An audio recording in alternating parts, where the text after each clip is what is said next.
สวัสดีครับผมวิลลี่ครับวันนี้เรายศ New Toyota Fortuner TRD ครับกับสุดยอดลำโพง Twister T&W ครับตัวนี้เลยครับเป็น Twister ซิลโดม28 มิลครับเราจะทำการเปลี่ยนแทนเข้าไปที่ช่องเดิมตรงนี้ครับซึ่งของเดิมเป็นลำโพง JBL มาครับแต่เราจะทำการเพิ่มมิติเสียงขึ้นไปครับโอเคครับเดี๋ยวตามมาฟังเสียงกันในรถเลยครับครับแล้วตอนนี้เราก็อยู่รถ New Toyota Fortuner TRD คันนี้ครับ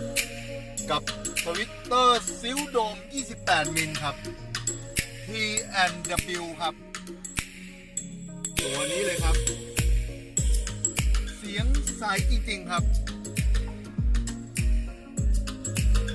Twister Seal Dome 28 มิลครับตัวนี้ครับให้รายละเอียดเสียงใสจริงๆครับโอ้โหสุดๆเลยครับเสียงกังวานใสเป็นประกายครับ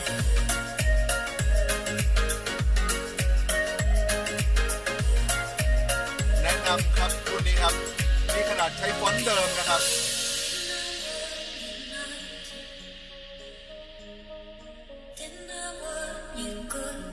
สุดๆไปเลยครับชุดนี้ครับโอเคครับท่านที่สนใจการติดตั้งแบบนี้ครับติดต่อมาที่ผมวิลเลียมที่เบอร์โทร086 956 6659วันนี้ขอบคุณนะครับสวัสดีครับ